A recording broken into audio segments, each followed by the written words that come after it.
Hi guys, I thought I would share some thoughts on this book. It's The Pegan Diet by Dr Mark Hyman. It's his latest book, which I've just finished reading, and it shares 21 practical principles for reclaiming your health in a nutritionally confusing world. And personally speaking, I was most definitely nutritionally confused for most of my life. And while I'm very grateful that I can sit here at the age of 50 and know how to eat to feel my best, I so wish that someone had sat me down at the age of 15 and given me these principles. It would have made the biggest difference to my life. I mean, not only my health and how often I got ill, but my mood, how I reacted to other people, how I showed up at school and at university and at work.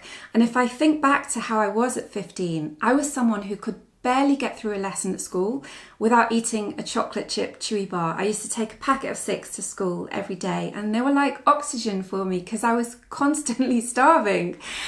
And I went through a phase even of taking a packet of dried spaghetti to school, and when the teacher's back was turned, I would be crunching on raw spaghetti. I mean, it's just crazy when I think back, but that's where I was. And at the time, I had no notion at all that there was any link between what I was eating and how I was feeling. I didn't understand that what was happening to me was a blood sugar crash, like all the time, down to what I was eating for breakfast. I didn't know that, and I didn't know I was confused. I thought I was quite enlightened actually when it came to healthy eating. And it was only decades later that I understood that I'd actually been driving that myself unwittingly through the food choices I was making. So this is a really, really important book, and I'm going to read you a couple of sentences just from the introduction. So Dr. Hyman writes, "Food is the most important tool in my medical toolbox. It works faster, better, and is cheaper than medication." So that is quite a statement, isn't it? That really is. And I get to see this played out actually in my job, which is a huge privilege. So just give you a tiny example of how I see this working in real life. So I was giving a corporate wellness talk just before lockdown. And it was with a group of people in a company, and the first workshop was about healthy eating. And the boss of the company sat down. She was a lady in her 50s, and she announced to the room, she said, "I go to the toilet to do a poo once every 2 weeks. And last year I went 6 weeks without going to the toilet, 6 weeks, and I ended up in hospital." So anyway, I proceeded to give the workshop, and I gave very, very simple principles like the ones that are set out here in a way that people could understand, and they all went away very excited to kind of put them into practice. So I went back just over 2 weeks later to give a follow-up talk about sleep. And this lady walks in and she sits down and she said, "Susie, since I last saw you, I've done 44 poos, 44. So I was completely taken aback. I mean, firstly, that she counted them. And secondly, kind of like the sheer number, because I was trying to work out the maths in my head, but she'd gone from going once every 2 weeks to going nearly 3 times a day, And obviously she felt a whole lot better. Her tummy had gone down, she wasn't bloated anymore. She had loads more energy. She'd started working out. She felt great. And the amazing thing was that wasn't a transformation that happened over the course of 6 months. This was literally from one day to the next. Her body started working as it's designed to. This incredible miracle of engineering that is the human body. It's designed to work. And if we just put in the things that allow it to work properly and stop putting in the things that prevent it from working properly, it's amazing what you see happen in like a very, very short space of time. So I'll just give you another quick example. I was coaching a lady in her 70s who had got into very unhelpful eating patterns, as many of us have.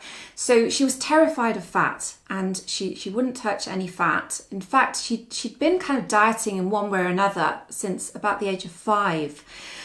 And what she would eat, unfortunately, is a lot of sugar and a lot of junk food of one type or another. So she would often buy drinks where it said on the bottle, it said skinny.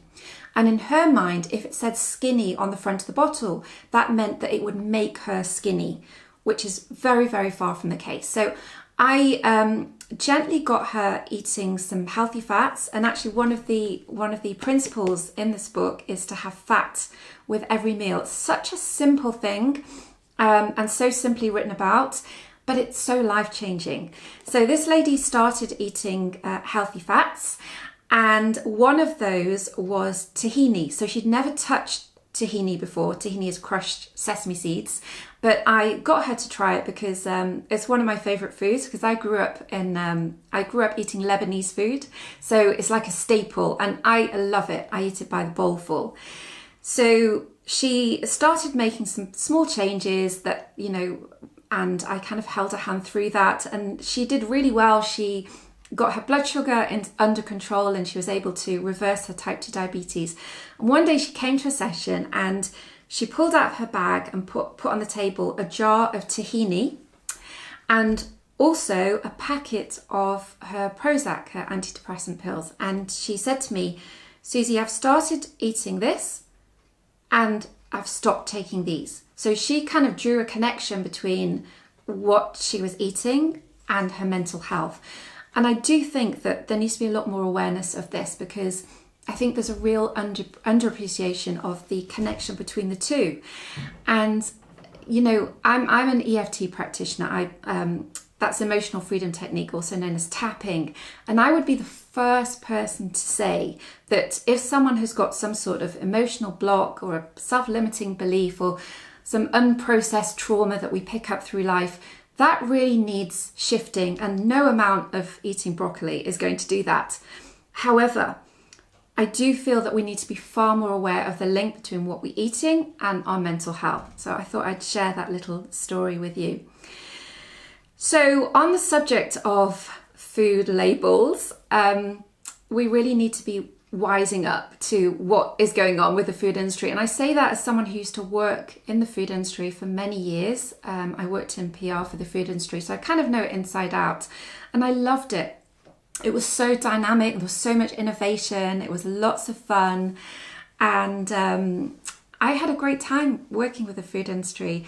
But I look back now and I can see that there was a lot of manipulation and deception in the products that I was involved with. So just to give you one example of so many things that I worked on over the years, but just to give you an idea. So one of the ones I worked on was a chemically modified food starch. Actually, there were many of them. And so one of them was designed to mimic the texture of more expensive ingredients. So the holy grail of the food industry is to use the cheapest possible ingredients and to make the foods hyper palatable so that you keep buying them. So one of the ones was would replace fruit in jam. So fruit is expensive, and it's strawberries, for example, they spoil very quickly and they're expensive to transport, etc. And they just don't have a great shelf life.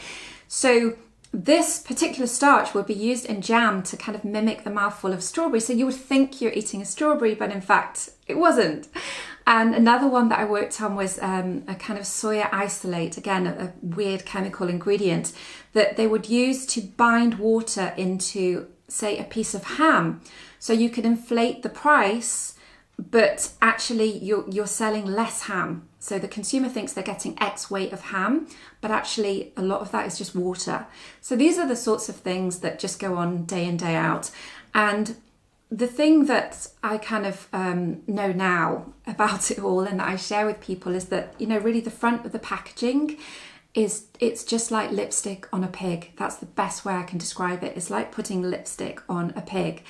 And there are some amazing ethical companies now working in the food industry, so I don't want to tar everyone with the same brush. But it is important to realise that your health is really not of any concern to the food industry. And it's not that the people working in the food industry are evil. I wasn't evil when I worked in the food industry. It's just that your health it's just not on the agenda. It doesn't come into any discussion. When, you know, all those meetings I sat around boardroom tables, you know, for year after year, no one ever mentioned health. You know, it's just not on the agenda, and that's it. So we need to be wise to that, because the budgets are so enormous. The marketing budgets that I was in charge of were just huge. So it's very difficult for us as consumers to fight against that level of very, very clever marketing, you know. So yeah, it's really important that we have people like Mark Hyman who are shouting very loudly about what's going on with the food industry, and trying to democratize this information across the world so that we can make better choices. And one of the most important themes of the book, and in fact all his work, is that food can harm us and food can heal us. And I think this was illustrated so beautifully in a couple of news stories that I've seen just in the past week. So one of them was Dr. Chris what's his name? Tulen, I think, is something like that. Chris Van Tuliken. He's a doctor in his early 40s, and he put himself on a special diet for 4 weeks of 80% ultra processed food. Okay, and then he was assessed at the end of it, and the results were very chilling. So at the end of the 4 weeks, he'd put on a stone in weight. He was suffering with anxiety. His sleep was dreadful. He had piles because of the constipation. He had erectile dysfunction. He was already showing signs of addictive behavior, and this was actually borne out in brain scans. You could actually see on the brain scan his reward center of the brain, and basically he was being driven to eat more and more and more of this junk after just 4 weeks. And you know, the really horrifying thing is that a huge proportion of the British population eats like that, not just for a month, but year in, year out. So is it any wonder that we are seeing this, you know, catastrophic rise in childhood obesity, for example, and you know, the number of children now who are leaving primary school already saddled with a chronic disease. So when I worked in the food industry, you know, I was blind to the fallout from, you know, all these campaigns that I was involved with, all these promotional campaigns. I just didn't see the fallout, but I see it now as a health coach, and it is truly, truly a tragedy that's just unfolding in front of our eyes, and it's a terrible thing to see, but we can reverse it, you know. And this is the amazing thing, is that we can turn this around just by making different food choices. So the other piece of news that I saw just a couple of days ago in the Times was a piece of research from the Institute for Functional Medicine in the States, which is an incredible organization. I'm very, very privileged to have been able to attend their annual conference over in the US several times. And this particular piece of research, they took a group of men and they put them on a diet that was very high in cruciferous vegetables and green leafy vegetables and different coloured vegetables, and also some very good quality protein. There were other lifestyle factors as well. And at the end of this was 8 weeks, so it was an 8-week trial, they found that this particular kind of dietary prescription had actually managed to reverse the biological aging process. So they were kind of in effect like 2 years younger at the end of the 8 weeks, which is just, you know, it's so incredible to think how we can positively affect our lifespan and our health span just by switching up what we eat. So it's a really empowering message, and you know, I would definitely encourage you to read this book and Dr. Hyman's other books. He also has a brilliant podcast called The Doctor's Farmacy. That's pharmacy with an F, which I highly recommend. So I'm going to leave you just with a little poem that I wrote a few years ago, which I think kind of sums up this whole concept of you know, food as medicine.